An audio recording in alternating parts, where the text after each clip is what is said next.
대학교의 모두 주장부터 듣겠습니다. 청소년들은 대한민국을 이끌어갈 중요한 미래 인적 자원으로서 청소년의 건강의 발달을 추구하는 사연은 분명 이상적이지만 기본권에 대한 제한을 과도하게 규제하고 강제적이고 일률적인 방법으로 헌법에 명시된 기본권인 청소년의 행복추구권, 평등원칙, 그리고 더 나아가 성인인 영업자들의 직업의 자유와 부모의 교육권을 침해하는 셧다운제는 잘못된 것입니다. 이에 저희 측에서는 반대하겠습니다. 첫 번째로 행복추구권을 침해합니다. 행복추구권은 헌법 제10조에 명시되어 있는 기본권으로서 청소년들의 개임을 할 권리는 충분히 행복추구권에서 도출될 수 있는 중요한 기본권입니다. 이미 학업에 지치고 취미활동을 많이 가지지 못하는 상황에서 수면권 보장이라는 명목하에 일률적이고 강압적으로 청소년의 게임에 대한 접근을 막는 것은 행복할 수 있는 권리와 알 권리 등을 침해하고 있습니다. 둘째로 헌법 제11조 1항 모든 국민은 법 앞에 평등하다.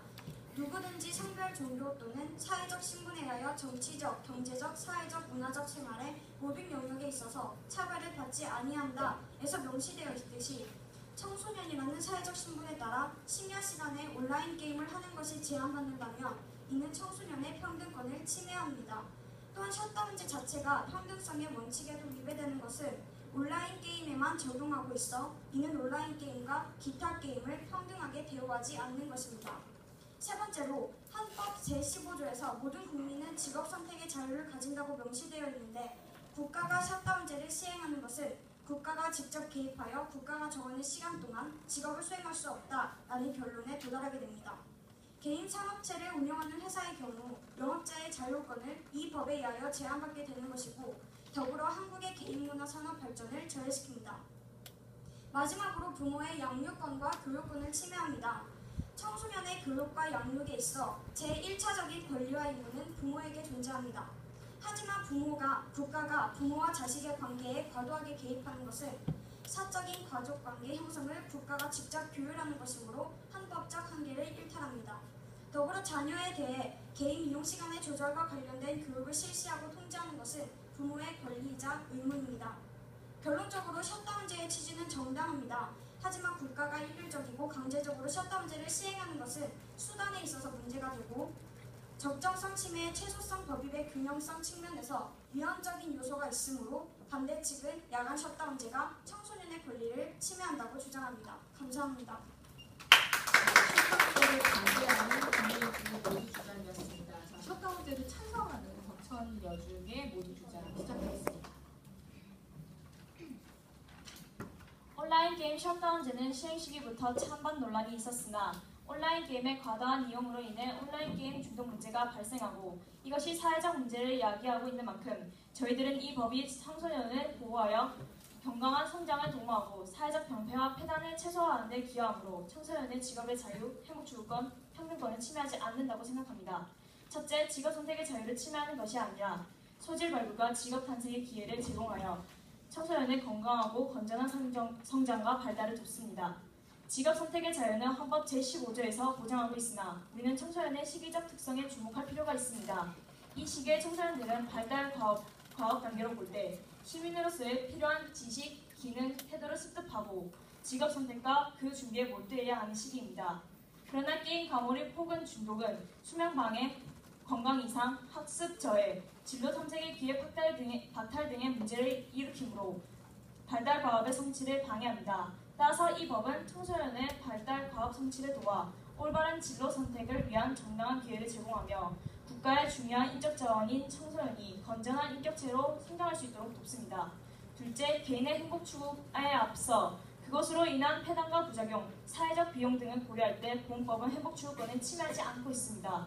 헌법 10조에 행복 추구권 보장이 명시되어 있으나 기본권이라 해도 모두 보장되는 것은 아닙니다. 개인의 행복에 앞서 그것이 공공의 이익과 질서에 반하는 것일 경우 제한이 가능합니다. 청소년의 지나친 게임 과몰입 증세, 이른바 게임 중독은 이제 학교와 가정에서 이루어지는 교육만으로 규제하기에는 그 수위를 넘어섰습니다. 언론에 보도된 바 있는 다양한 범죄와 더불어 정부가 발표한 학교폭력 근절 종합대책에 따르면 온라인 게임 중독에 빠진 학생들이 학교폭력 및 군풍갈치, 사기 등을 일으키는 사례가 많다고 합니다. 또한 아이들에게 만성 피로, 비만, 감정 조절 장애 등과 같은 신체적, 정신적 이상 현상까지 유발하고 있습니다. 더 나아가 가족 간의 불화, 사회화 문제, 국민의 생산성 저하, 사회적 비용 증대 등의 사회적 문제까지 유발하고 있습니다. 이런 상황이라면 국가가 개입해야 하는 것이 옳지 않겠습니까? 중요한 것은 전면적 금지가 아니라 일정 시간, 즉 사회적 통념으로 볼 때 수면에 취해야 할 시간이면서 부모가 통제하기 어려운 시간, 장시간 게임 이용으로 이어질 수 있는 시간이 자정부터 6시까지로 규제하고 있습니다. 이는 기본권을 침해할 정도의 규제라고 보기 어렵습니다. 셋째, 평등권을 침해하지 않습니다. 인터넷 게임 제공자로 하여금 심야 시간대에 16세 미만 청소년에게 인터넷 게임을 일률적으로 제공하지 못하도록 하고 있습니다. 평등권 침해는 다른 여가 활동을 하는 청소년들과 관계에서 비롯된다고 볼 수 있습니다. 그러나 개인의 여가 활동이 사회적 문제와 부작용을 야기하는 경우라면 제한할 수 있습니다. 또한 온라인 게임이 아닌 다른 게임을 하는 청소년들과의 관계에서 비롯되는 문제는 법 자체의 문제라고 보기 어렵습니다. 끝으로 게임으로 인해 얻을 수 있는 사익보다 제한으로 인한 공익이 크다면 충분히 제한할 가능성이 있다고 봅니다. 이상으로 상사 측 입론을 마치겠습니다. 네, 바로 토론으로 들어가겠습니다. 자, 덕천 중학교 이제 셧다운제 찬성 팀부터 바로 시작하겠습니다. 네, 우선적으로 행복추구권을 침해한다고 하셨는데 자정부터 6시까지의 제한이기에 행복추구권을 완벽 침해한다고 할 수 없다고 봅니다. 그리고 그 시간은 우리나 같은 나이에는 성장해야 되는 시기이기에 잠을 충분히 자는 것이 옳다고 생각합니다. 그리고 직업자유의 평등을 침해한다라고 하셨는데 청소년은 미성년이기에 직업적 선택의 자유, 정확히 말하자면 직업 수행의 자유에 있어서 제한을 받는 것은 정당하다고 봅니다. 그리고 이 셧다운제는 청소년들이 직업이 들어가 아니라 아직 성인으로 나아가는 발달 단계에 있으므로 제 나이에 맞는 교육을 받고 생활할 수 있도록 보장해주기 위한 것이라고 생각합니다. 그리고 아까 온라인 게임만 이렇게 제한을 하신다고 하셨는데 물론 온라인 게임 셧다운제를 할 때는 온라인 게임의 그 중독성이 진짜 심각했습니다. 그렇기에 아직까지 온라인 게임 한 것이고 그리고 저희 나라도 다른 게임, 모바일 게임, 콘솔 게임 같은 것도 위험성을 감지하고 나서 2년 동안 지켜보자 해가지고 2년 동안 그 심각성이 더 높아지면은 2년 안에 그것도 콘솔 게임, 모바일 게임 같은 것도 개정을 할 것입니다. 네, 이상입니다. 아까 게임을 하는 것이 부모님께서 통제하기가 어렵다고 하셨는데 그렇다면 선택적 셧다운제가 더 효율적인 건 아닙니까?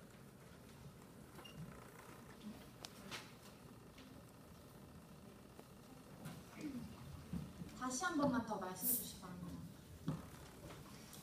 게임을 하는 것이 부모님께서 통제하기가 어렵다고 하셨는데 그렇다면 선택적 셧다운제가 훨씬 효율적일 것인데 이에 대해서 어떻게 생각합니까?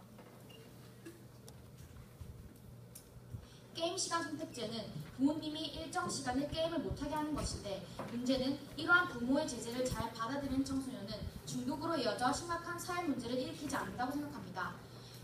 부모의 통제를 벗어나는 청소년들, 부모의 갈등을 일으키는 부분은 바로 이 때문이 아니겠습니까?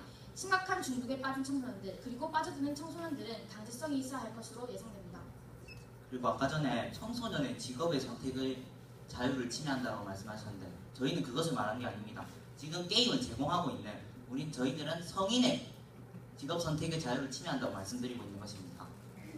그리고 행복 주거권을 완전히 침해하지 않는다. 이거에 대해서 좀 기준을 좀 설명해 주시기 바랍니다. 일단 우선적으로 성인 얘기를 하셨는데 성인 이야기는 저희 주제에 벗어나는 것 같습니다. 그래서 답을 회피하겠습니다. 그리고 행복주거권을 완벽 침해한다고 그거 이야기해드리겠습니다.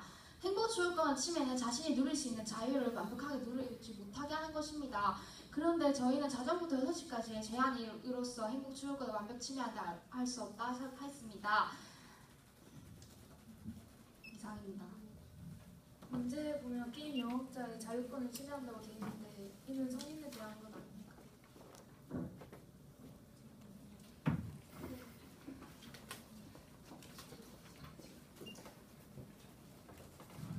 저희가 다른 질문을 하는 것도 되겠습니까?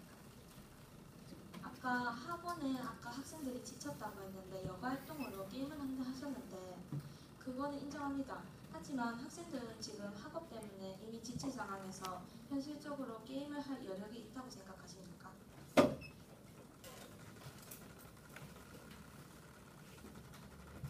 그럼 아까 지금 행복추구권 먼저 짚고 넘어가 봐야 될 것 같습니다. 행복추구권에는 일반적 행동자유권과 개성의 자유로운 발언권이 있습니다. 산석에서도 말씀하셨듯이 0시에서 6시까지 특정 시간 동안만 제한하기 때문에 행복추구권을 완전히 침해하지 않는다. 이거는 오히려 기준도 명확하지 않고 이에 대해서는 좀 논리성이 부족한 것 같습니다. 다음 개성의 자유로운 발언권이란 자기의 자기의 개성 및 자신의 꿈에 따라서 자신이 문화를 즐길 권리를 말하는 것입니다. 0시에서 6시 동안 프로게이머를 꿈을 두고 있는 청소년들에게는 0에서 6시간 총 6시간이 개성의 자유로운 발언권의 이제 시간에 침해되는 것이므로 그것이 작다고 할 수는 없는 것 같습니다.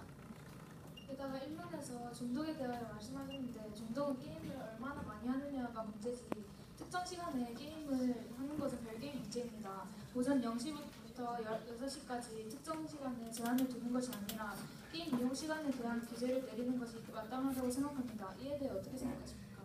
얼마나 하느냐에 따라 중독을 분류하는 것은 동의합니다.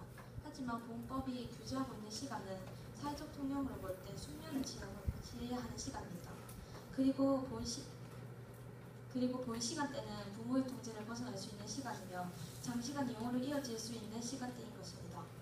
조절력과 자제력이 미숙한 청소년들은 게임 중독에 쉽게 빠질 수 있으며 자정을 넘겨 새벽까지 함으로 이것을 막자는 것입니다. 조금만 더 덧붙이자면 흔히들 가정에서 새벽까지 술을 마시고 들어온 아버님께 어머니께서 뭐라고 말씀하십니까? 지금 당신은 시간이 몇인데 여태까지 술을 마시고 들어왔느냐? 흔히들 이런 말씀하십니다. 이처럼 지금 그 시간은 새벽이라는 시간은 잠을 자든 안 자든 개인의 선택 문제이지만 그래도 이웃들은 대부분 사람들은 잠을 자야 된다고 알고 있는 시간입니다. 그러므로 저희는 그런 시간에는 잠을 잘 수 있는 환경을 만들어줘야 된다고 생각합니다. 이상입니다.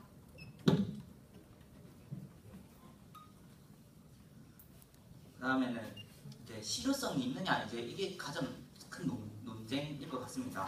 2011년 3월 한국입법학회에서 조사 내용에 따르면 94.4%의 청소년들이 셧다운제가 시행되더라도 불법적인 행위로 이제 계속 게임을 할 것을 주장하였습니다. 이에 대해서는 토론 위에서 설명해 주시기를 부탁드립니다. 그리고 아까 예시를 술로 들으셨는데 담배와 술의 경우에는 신체적으로나 정신적으로 미성숙한 청소년에게 미치는 악영향이 분명합니다. 그래서 담배와 술에 대한 청소년의 접근 차단이나 판매 금지가 헌법적으로 정당화될 수 있습니다. 그러나 게임은 오락적 요소와 운동적 요소를 모두 가지고 있으므로 청소년에게 미치는 악영향이 분명하지 않고 청소년 유해 매체물이 아니므로 단순한 비교는 타당하지 않다고 생각합니다.